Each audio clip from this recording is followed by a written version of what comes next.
Este programa es presentado por Introito, Academia de Música. Síguenos en Instagram en @introitoacademia. Hola, bienvenidos a Como tú y como yo.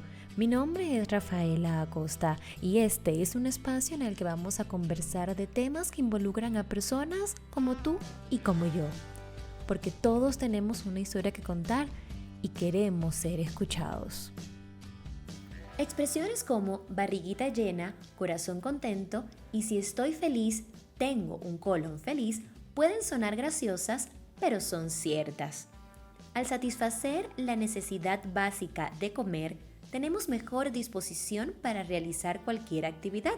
Sin embargo, el panorama puede cambiar si se genera alguna molestia en el área abdominal, pero además de los alimentos, nuestras emociones también pueden influir en nuestro aparato digestivo, por lo que dependiendo de lo que estemos viviendo, podemos sentirnos bien o presentar alguna molestia.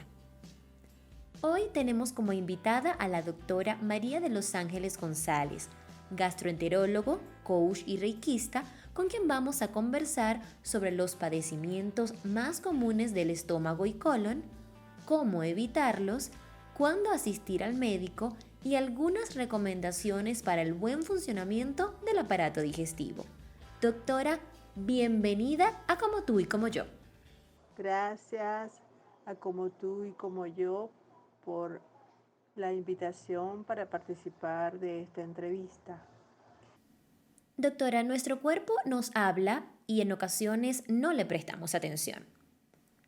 A veces sentimos molestias en el área abdominal o tal vez otros síntomas como dolor de cabeza, cansancio y no sabemos qué es ni la razón por las que aparecen, pero pueden estar ligados a algún problema del sistema digestivo. ¿Cuáles son las principales afecciones del aparato digestivo? ¿Cómo las podemos identificar y qué las causa? La verdad que existen muchas patologías del tubo digestivo. Básicamente las más importantes o las más frecuentes como causa de consulta. Tenemos la gastritis, tenemos las úlceras y muchas veces estas patologías se pueden presentar como dolor abdominal. La verdad que causas de dolor abdominal hay muchas, pero generalmente lo que acompañe a ese dolor abdominal es lo que nos va a ayudar a hacer el diagnóstico. Por ejemplo, una gastritis se puede manifestar con dolor abdominal a nivel de la parte superior del abdomen, pero generalmente está acompañada de acidez, llenura y a veces regurgitación o lo que también llamamos pirosis, que es como ardor que la gente comúnmente le dice dolor en la boca del estómago. Otra de las patologías tenemos las úlceras, que pueden ser tanto gástricas como duodenales. Generalmente también se pueden presentar con dolor abdominal, pero la característica es que el dolor generalmente se presenta después que la persona come. También puede venir acompañado con acidez o sensación de quemazón a nivel de lo que la gente llama la boca del estómago comúnmente. ¿Cómo se puede identificar esta patología? Cuando generalmente la persona siente más la molestia al momento de comer. Generalmente cuando se trata de la gastritis, al momento de comer muchas veces el dolor se presenta, pero la persona al comer puede sentir cierto alivio, pero luego el dolor vuelve a aparecer. Cuando se trata de una úlcera, más bien al momento de comer, el dolor es cuando la persona lo puede sentir en una forma más acentuada. Lo importante es que el paciente no se automedique, sino que desde el primer momento que comience a sentir estas molestias, debería asistir al médico para un diagnóstico para poder recibir un tratamiento adecuado. Existen otras patologías como las parasitosis, que la persona puede presentar cuadro clínico de evacuaciones líquidas con dolor abdominal tipo cólico. A veces las evacuaciones pueden venir acompañadas de de heces con sangre y secreción mucosa. Otras patologías también pueden ser las colitis o el síndrome de intestino irritable, que es lo que llamamos colon irritable, donde la persona se puede presentar cuadro clínico de dolor abdominal, un dolor que puede ser persistente, acompañado de flatulencia, distensión abdominal, trastornos evacuatorios con periodos alternados que de pronto puede presentar diarrea, como en forma alterna puede presentar estreñimiento y se caracteriza porque muchas veces estos síntomas pueden ser desencadenados por situaciones de ansiedad o de problemas de tipo emocional. Existen muchas patologías del tubo digestivo, pero en general estas son las que con más frecuencia las personas asisten a la consulta. También hay otras patologías que pueden producir sangramiento rectal, que es la presencia de sangre en el momento de la evacuación, y allí sí hablamos de otros diagnósticos, ¿no? Que pueden ser las mismas parasitosis o pueden ser lesiones tumorales a nivel del colon o la presencia de divertículos, que son también patologías que podemos ver dentro del tubo digestivo. Dentro de las causas que pueden producir estas patologías, por ejemplo, al hablar de la gastritis y de las úlceras gástricas y duodenal, existen las causas más frecuentes pueden ser primero el estrés. Cuando hay ansiedad y hay un estrés acentuado, esto puede generar la presencia de gastritis y úlceras. La segunda causa puede ser la administración de antiinflamatorios tipo no esteroideos cuando hay un consumo importante de medicamentos como la aspirina, el ibuprofeno, también pueden ser causas de gastritis y úlcera.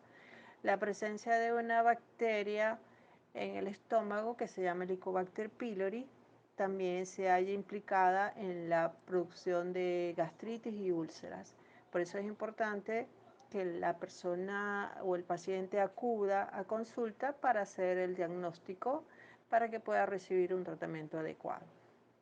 Las causas de las parasitosis generalmente son microorganismos como los protozoarios tipo amiba, yardias, que son los parásitos más frecuentes que pueden producir estos cuadros de parasitosis.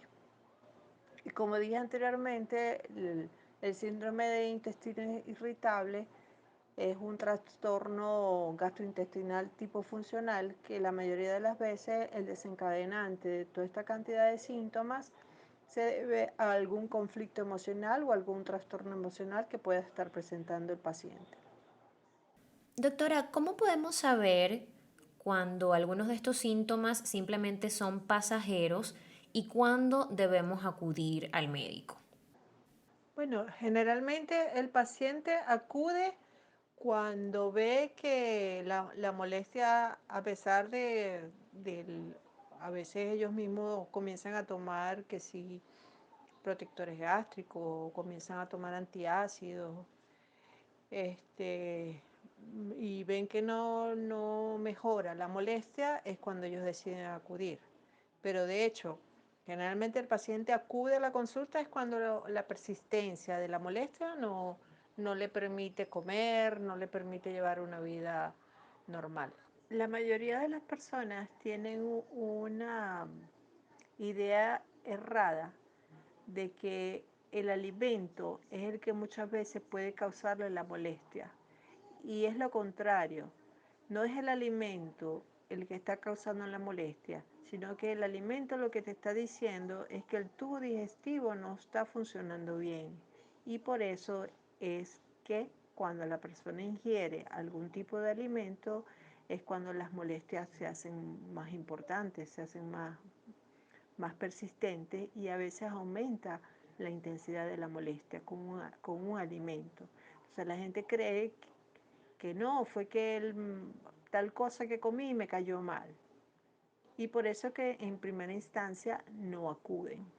Doctora, entonces el deber ser es que si la persona siente alguna molestia, no espere ni se automedique, sino que asista a consulta. Sería lo ideal, pero en mis años de experiencia, muchas personas se habitúan a vivir con las molestias y no acuden en primera instancia al médico, porque creen que es normal, no, porque el alimento que comí fue el que me cayó mal. Entonces lo que hacen es que evitan comer ese tipo de alimentos y no consultan. Y generalmente ya van a la consulta cuando ya ellos han probado una serie de cantidad de remedios caseros, se automedican los protectores gástricos, los antiácidos, y como ven que no obtienen ningún resultado, es que acuden. Lo ideal sería que el paciente acudiera desde el primer momento que comienza a sentir las molestias. Doctora, usted comentaba que el estrés puede afectar en lo que es la gastritis y también en lo que es el síndrome del intestino o del colon irritable. ¿Cómo pueden afectar las emociones nuestro aparato digestivo? Cuando hablamos de estrés, generalmente el estrés está relacionado con situaciones que nos toca vivir y no siempre es la situación, sino cómo respondemos o reaccionamos nosotros ante la situación. Y las situaciones de este tipo generalmente están relacionadas con las emociones, porque las emociones las sentimos en el momento en que tenemos algún tipo de situación. Cuando nosotros estamos en estrés, el sistema neurovegetativo, que es el que se encarga de cumplir todas las necesidades básicas del organismo y todas las funciones vitales del organismo, cuando nosotros estamos en estrés, el cerebro lo toma como que estamos en supervivencia y se liberan una cantidad de hormonas que son las que sirven para que el cuerpo accione y todos los órganos accionen para buscar la manera de que la persona pueda sobrevivir. Y se segregan una cantidad de hormonas, entre ellas tenemos el cortisol, que es la hormona que se le ha dado el nombre, la hormona del estrés. Y este cortisol genera una cantidad de cambios químicos a nivel de todo el cuerpo, pero básicamente a nivel del tubo digestivo tiene repercusión, ya que estas hormonas hacen que aumente la secreción de ácido a nivel del estómago, pueden aumentar la motilidad del intestino y producir cambios como diarrea, estreñimiento, y simplemente el cuerpo lo que está es respondiendo ante esa situación que la persona está presentando. Es un efecto biológico, fisiológico. A todas las personas nos pasa por igual, pero como cada quien maneje su emoción es la respuesta que el organismo da. Cuando sentimos ciertas emociones, básicamente las emociones negativas, liberamos esa cantidad de hormonas que producen efectos a nivel de todo el organismo. Y, por ejemplo, ante la ansiedad es común que se libere el cortisol y este cortisol puede desencadenar una cantidad de problemas de tipo inflamatorio, inhibe el sistema inmunológico. Por eso es que cuando estamos en estrés es que nos hacemos más susceptibles a padecer cualquier tipo de enfermedades y el tubo digestivo no se escapa de todos esos cambios que produce este sistema como de emergencia, ya que el cerebro lo toma como que el cuerpo necesita ser salvado o el cuerpo necesita darle todos los mecanismos para que la persona pueda sobrevivir. Y sabemos que el 90% de la serotonina que existe en nuestro organismo es producida a nivel del tubo digestivo y esta es repartida entre el sistema digestivo y el cerebro. Por este motivo es una hormona indispensable para el buen funcionamiento del tracto gastrointestinal. Y esta hormona es la hormona que se dice que es la hormona de la felicidad porque ella causa alegría, causa placer, bienestar. Y cuando hay alteración en esta hormona, se relaciona con estados depresivos, alteración en el estado de ánimo, y por eso es importante que el tracto gastrointestinal funcione de forma adecuada para que haya una adecuada segregación de esta hormona. Doctora, ¿hay enfermedades del sistema digestivo que se pueden prevenir? Sí, claro que sí. Ahí, por ejemplo, cuando hablamos de las parasitosis, generalmente se pueden prevenir teniendo una buena higiene al momento de la preparación de los alimentos, hervir el agua, un buen aseo personal en cuanto a lavarnos las manos cada vez que vamos a preparar alimentos, lavarnos las manos cada vez que vamos a consumir alimentos. Y eso es una forma fácil para poder prevenir este tipo de patología como las parasitosis. Otras que se pueden prevenir son, por ejemplo, teniendo un estilo de vida adecuado en cuanto al manejo de las emociones, en cuanto a una alimentación saludable, la realización de ejercicios, buscando la manera de mantener un estilo de vida más saludable, podemos prevenir las gastritis, las úlceras. Y en cuanto a ciertas patologías, por ejemplo, la realización de un estudio endoscópico en un momento oportuno, se puede hacer la prevención, por ejemplo, del cáncer de colon, cáncer gástrico, ya que cuando hay las lesiones pueden ser diagnosticadas precozmente, el tratamiento muchas veces puede ser curativo.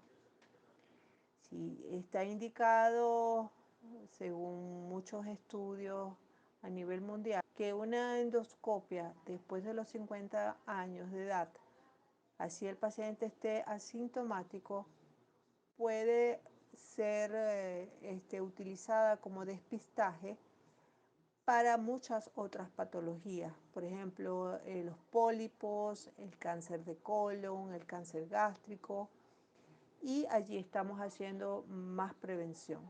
Doctora, así como el estrés y las emociones en general pueden afectar nuestro aparato digestivo, la geografía de algún lugar también puede afectar el sistema digestivo. Básicamente, en cuanto a la geografía como tal, no, pero sí su gastronomía. Por ejemplo, cada país tiene su tipo de alimentación, vamos a decir, típica y tradicional. Y hay países que su alimentación varía muchas veces de acuerdo al tipo de estación que estén viviendo, ¿no? Por ejemplo, hay dietas especiales para cuando están en la estación de invierno, hay otras dietas diferentes cuando es verano, pero eso depende de cada país.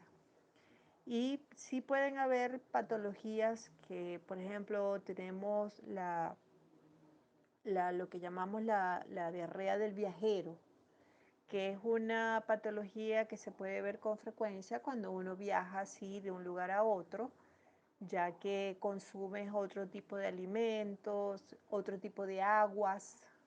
Las aguas son totalmente diferentes de un país a otro y se puede presentar esa patología con frecuencia. En cuanto al estreñimiento, también es algo que se puede ver frecuentemente cuando viajamos, cuando estamos fuera de nuestro de nuestro entorno, puede haber cambios en el hábito evacuatorio. Pero a veces son los abusos, las transgresiones dietéticas, el consumo de licor, son los que pueden causar ese tipo de molestias al momento cuando cambiamos de ambiente, pues cuando nos vamos de un sitio a otro. Doctora, muchas veces después de comer nos sentimos somnolientos. ¿A qué se debe esto y cómo lo podemos evitar? Contrario a lo que se cree, la causa no es que se disminuya el flujo de sangre al cerebro para desviarla hacia el estómago cuando comemos, durante la digestión, sino que la somnolencia que sentimos generalmente ocurre cuando hacemos una comida muy copiosa, abundante cantidad, más que todo carbohidratos.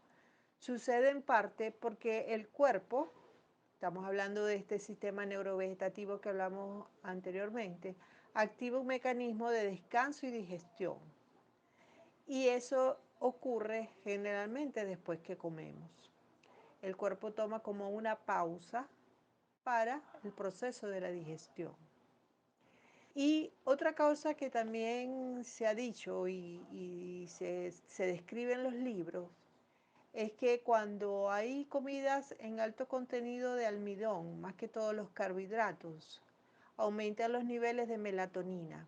La melatonina es la hormona que activa el sueño.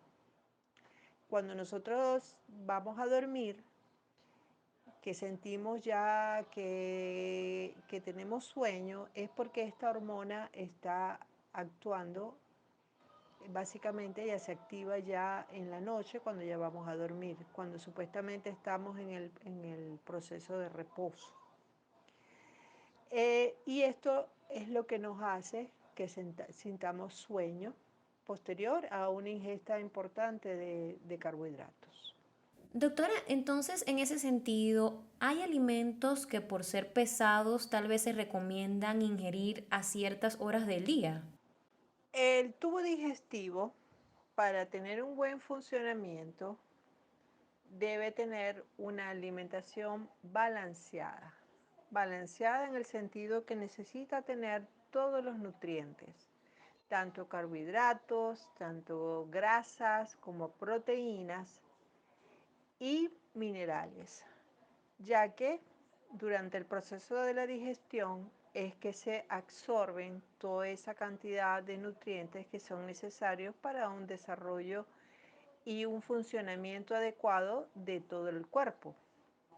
Por eso es que la alimentación juega un papel importante para que exista un buen funcionamiento del tubo digestivo. Cuando hablamos de alimentos pesados, eso lo tomamos como que son los alimentos que son de más lenta digestión. En este caso son las proteínas, básicamente las carnes rojas. Y en cuanto a pesadez, eso depende de cada persona, porque no todos tenemos el mismo ritmo de la digestión. Hay personas que tienen un tránsito intestinal lento, hay otras personas que tienen un tránsito intestinal más acelerado y eso depende de cada individuo. Pero básicamente acá es donde se aplica el concepto de los nutricionistas, que ellos hablan de que debemos desayunar como un rey, almorzar como un príncipe y cenar como un pordiosero, porque esas son las necesidades básicas que necesita el cuerpo humano para funcionar en forma adecuada. ¿Por qué debemos desayunar como un rey? Porque el desayuno es el alimento más completo y básicamente es donde se consume mayor cantidad de carbohidratos. ¿Por qué? Porque el cuerpo necesita estar activo y es cuando se consume la mayor cantidad de energía. Y esa energía que necesita el organismo la toma es de los carbohidratos. Ya cuando vamos a almorzar, ya podemos disminuir la porción Y acá podemos incluir las proteínas, podemos incluir las grasas, podemos incluir los vegetales. Y ya para la cena, nosotros muchas veces se cometen muchos errores en la cena.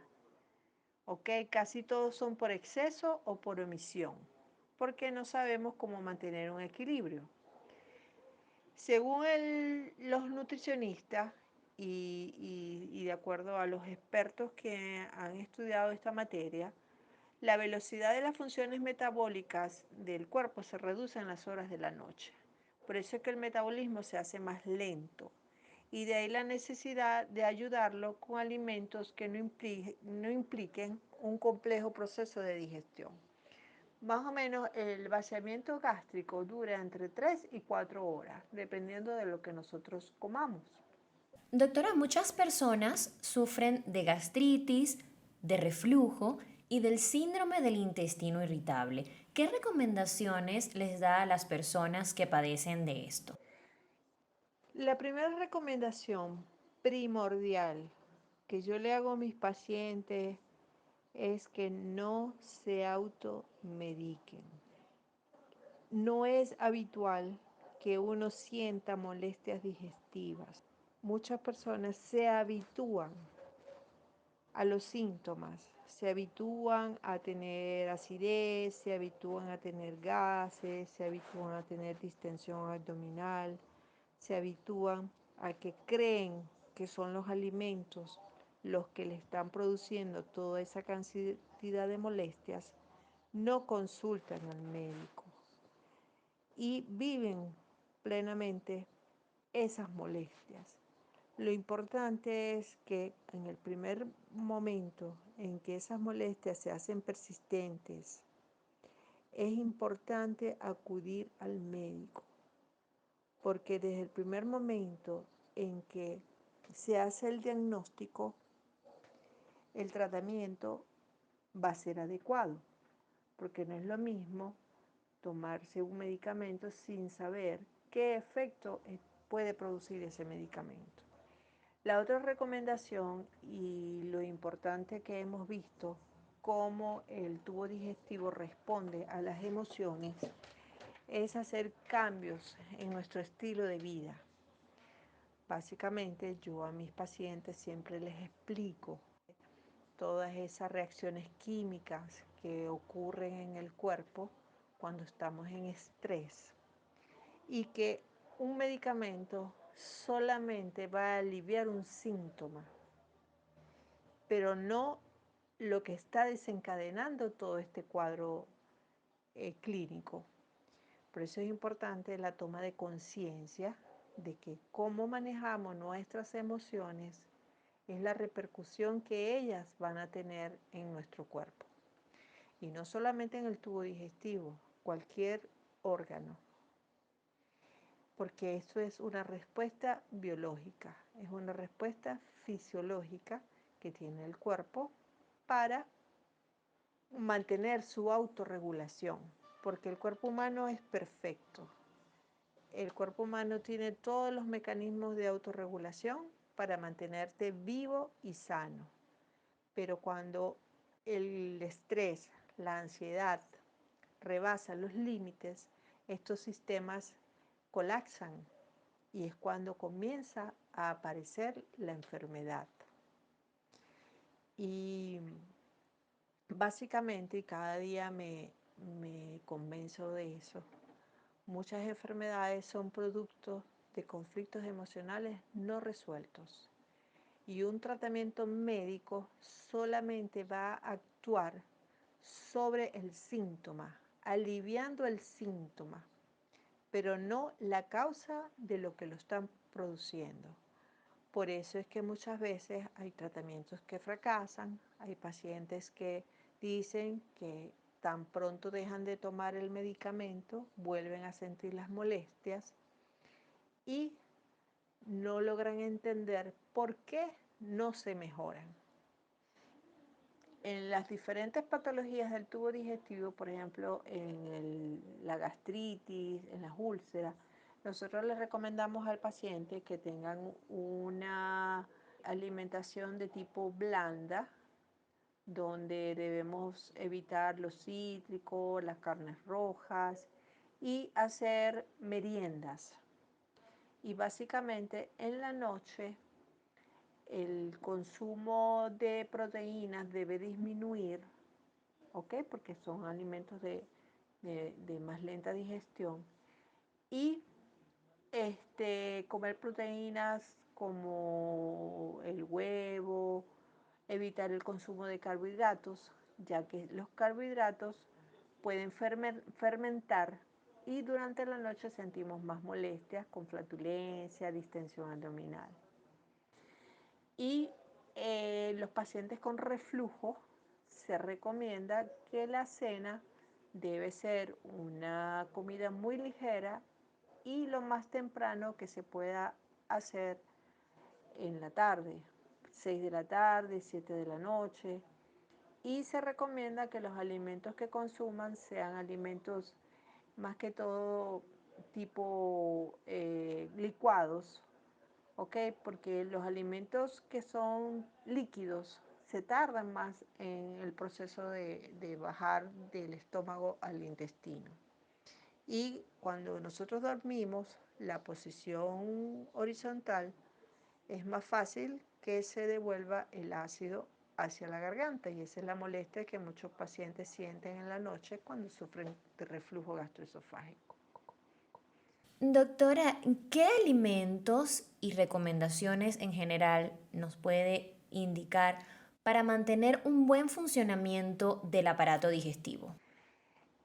Una dieta balanceada y hábitos saludables es lo más importante para tener un tubo digestivo saludable. Balanceada, me refiero a que necesita todos los nutrientes provenientes tanto de carbohidratos, grasas, proteínas, minerales. La recomendación es que cada persona llegue a conocer cuáles son los alimentos que tolera bien y cuáles no. Porque en base a eso es que se debe hacer su hábito, su dieta de tipo saludable. Claro, hay patologías que ameritan dietas especiales. Por ejemplo, cuando hay gastritis, cuando hay estreñimiento, por lo menos el estreñimiento se recomienda a la persona que consuma alimentos ricos en fibra, abundantes líquidos, y eso va a depender de cada individuo. Evitar los alimentos tipo comida rápida, ok, alimentos que son tipo lo que la gente comúnmente llama tipo chatarra, evitar los picantes porque son irritantes de la mucosa gástrica y de la mucosa rectal. Evitar los abusos, por lo menos el consumo excesivo de licor. El licor puede producir irritación gástrica y producir no solamente gastritis, sino que también una ingesta importante de alcohol puede producir lo que se llama cirrosis hepática, una hepatopatía crónica, alcohólica. Todo dependiendo de cuál es la patología que el paciente presenta, es que se debe adecuar un régimen dietético y siempre de la mano de una nutricionista, porque cada régimen dietético debe ser personalizado. Con estas recomendaciones esperamos que todos puedan cuidar mejor de su sistema digestivo para sentirse bien. Fuera de lugar. Doctora, como parte de nuestra segunda temporada tenemos una sección que se llama Fuera de lugar. En esta sección, los invitados de nuestra primera temporada dejaron algunas preguntas. Escoja por favor un número del 1 al 10 para seleccionar la suya. Número 5. Hola, mi nombre es Derwin Jiménez y mi pregunta es la siguiente. ¿Qué opinas sobre la educación digital y de la evolución de la educación hoy en día? Bueno, en estos momentos, con respecto a la educación digital, yo estoy en modo aprendiz.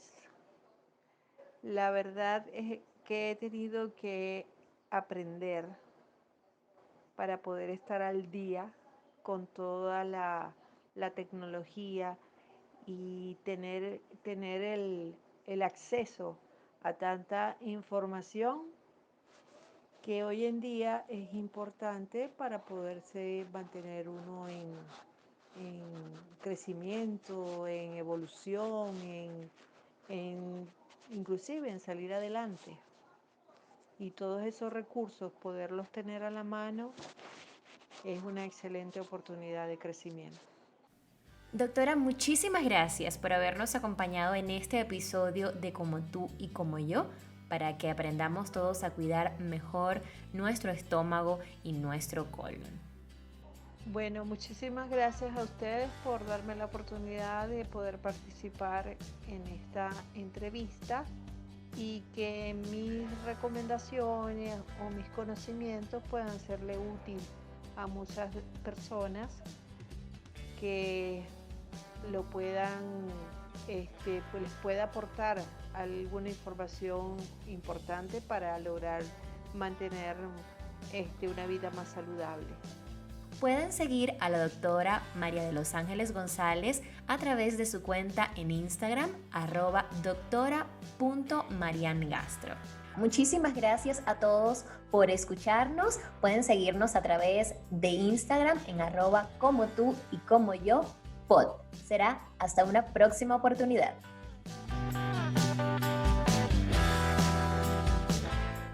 Una producción de Inspiración, producciones, eventos y publicaciones.